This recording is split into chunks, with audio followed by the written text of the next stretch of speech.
Hello ladies and gentlemen, Big Daddy Top Hat here, and for the first time since June of last year, I feel it is about time to dish out yet another portion of SNK history, to help celebrate one of the greatest contributors in the field of fighting games. Fatal Fury is a franchise that is significant in the genre for a number of reasons, as not only is this the series that spawned the King of Fighters tournament, that spawned its own series of King of Fighters titles, but it's also the home franchise to the likes of Terry Bogard and multiple other characters who have shown up in various titles across the fighting game spectrum. As discussed in previous videos, despite Fatal Fury being by SNK and Street Fighter coming from Capcom, the two franchises are permanently intrinsically linked, as apart from seeing the rosters clash in the Capcom vs SNK games, both franchises were created under the leadership of Takashi Nishiyama, with the man himself viewing the first Fatal Fury game as the spiritual sequel to his 1987 Street Fighter 1. In this video we are going to go back and visit how he built on the formula, and more importantly the core part of today's video where we will be looking at how the series continued to evolve by the time we got up to Fatal Fury 3. How much had this franchise evolved since Nishiyama's 1987 game? Let's find out. This, ladies and gentlemen, is the mad story of Fatal Fury 3, Road to the Final Victory. Yeah!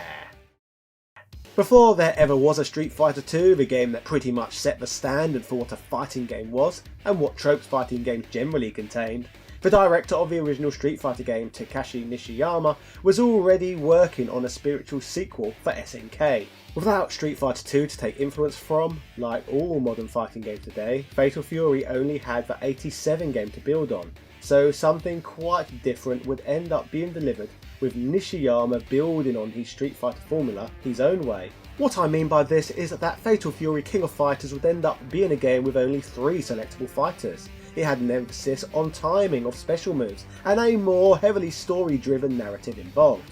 While Fatal Fury and Street Fighter 2 went into development simultaneously, the results on display were strikingly different. The most notable difference of all though between these fighting games is Fatal Fury's quirky 2-lane combat system where fighters compete across 2 rows, a background row and a foreground, which players can move between to help strategically win fights. All in all, the game is certainly far from the somewhat cookie-cutter fighters we would get later through time. History now tells us that Street Fighter 2, with its large roster of fighters and focus on player versus player combat, led to a game that was far more popular than Nishiyama's follow-up. But this did not spell the end for the franchise, and SNK would ensure their next Fatal Fury title took its fair share of additional influence from the second official Street Fighter game. Ready just 1 year later in 1992, Fatal Fury 2 offered improved graphics, modified controls that were more in line with Street Fighter 2, a roster of 8 selectable fighters and 4 boss characters, with a heavy focus on versus play between 2 gamers. The franchise was now much more Street Fighter 2-like, but the franchise was still unique due to the 2-lane combat being retained. Imitating Capcom would continue as Fatal Fury 2 would receive a massive updated reiteration of the game known as Fatal Fury Special, a 1993 game that would expand the playable roster further and even introduce Ryo Sakazaki from Art of Fighting as a hidden boss at the end of the game. And this was before Capcom would place Akuma as a hidden final boss in Super Street Fighter 2 Turbo. So by 1995, as the Street Fighter franchise would begin the Street Fighter Alpha series, what was next for SNK's Fatal Fury games? Let's find out. Like its predecessors, Fatal Fury 3, Road to the Final Victory, would first debut on the Neo Geo MVS, the tremendously successful line of low-cost arcade cabinets with 6 ROM slots for interchangeable cartridges. The title would once again feature improved graphics to what came before it, but all in all it would feature more controversial changes than any Fatal Fury game that had seen released before. While the title retains controls similar to what had came previously, the 2-plane battle system was finally dropped, replacing it with a brand new 3-plane format, known as the Oversway system. When it comes to this format, while most of the action takes place in the main plane, characters can oversway into the background and foreground. When performing attacks in these sway planes, characters will return to the main one.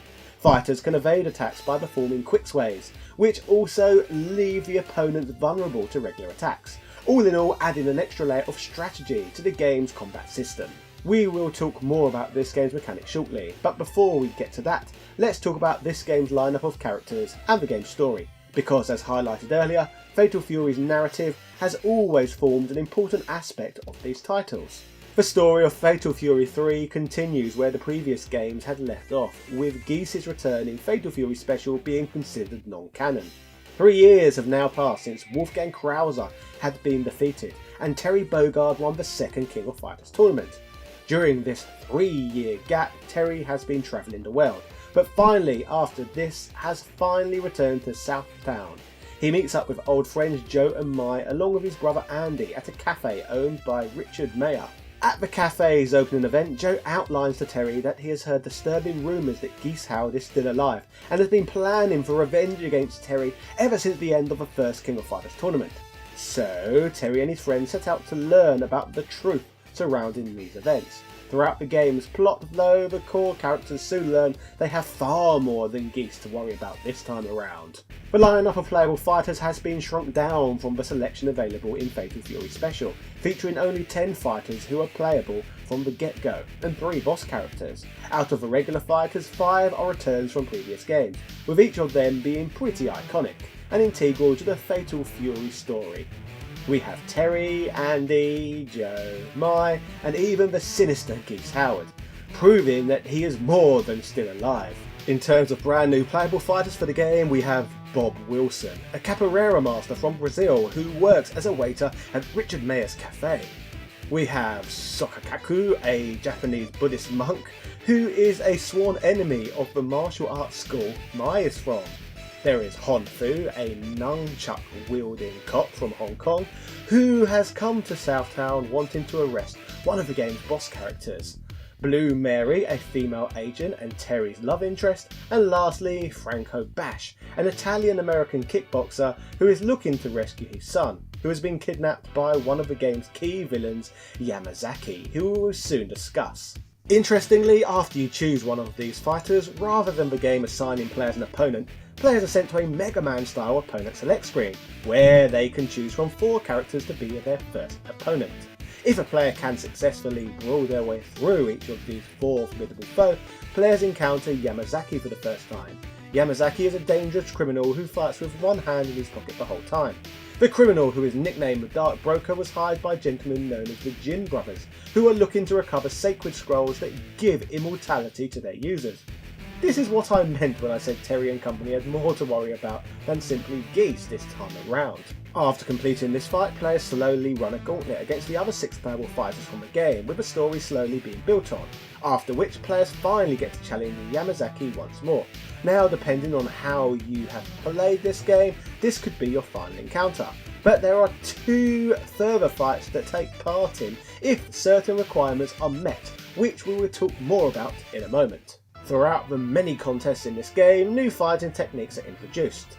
This includes players gaining the ability to control the height in which characters can jump, as well as being able to now perform air guards against aerial moves. The game also introduced a feature known as combination arcs, a specialised combo technique that even allows players to perform cancels. Regular special moves and super special moves both make welcome returns, and can once again be performed when a life bar begins to flash red.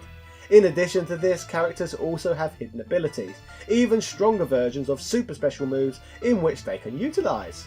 These hidden abilities are performed in the same way as regular super specials, however apparently there is only a 1 in 1024 chance of executing the additional hidden attack every time the input is performed correctly.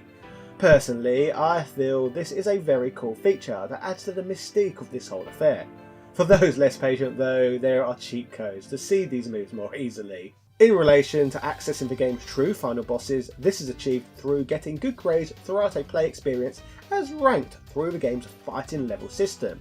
Performances will be graded A to E, and if a decent grade average is achieved, the path to facing off against the Jin Brothers is opened up. Upon defeating Yamazaki, the weapons dealer and drug trader who has the Kowloon walled city as his base of operations, he will inform the player to head to Delta Park to learn more about the scrolls over there. Here players meet Jin Chon-shu, who lets them know that he has been looking for the scrolls for 2,200 years before a battle against him commences.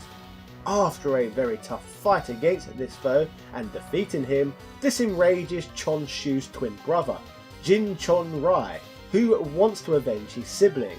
This is the true final fight within Fatal Fury 3 that players need to win to finish the game. This finally brings an end to Fatal Fury 3. Defeating both brothers results in their deaths. But interestingly, there are two separate endings which take place whether you choose to play as a good or evil character. If you play as a good character, such as Terry for example, he uses the scroll's powers to revive the brothers, whereas this scene is not shown if you play as Geese Howard. Fatal Fury 3 will be ported to a number of different systems away from the Neo Geo AES and MVS. This included the Neo Geo CD, the Sega Saturn, Windows PCs and eventually even the Nintendo Wii Virtual Console. The game would also be included within Fatal Fury Battle Archive for the Sony PlayStation 2. The game across formats would all in all see mixed reactions. In 1995, Famitsu magazine would list the game as the second most popular arcade game in Japan that year, and would score the game 32 out of 40. EGM would comment that the title at points lacked the feel of a Fatal Fury game, but was still a very playable fighting game which is worth at least trying in the arcade. Their biggest criticism of all was the title's reduced roster count. GamePro on the other hand loved the addition of the new 3-plane fighting and the title's ranking system, drawing the conclusion that instead of simply adding more fighters, Fatal Fury 3 does more with fewer fighters and offered a unique method of gameplay.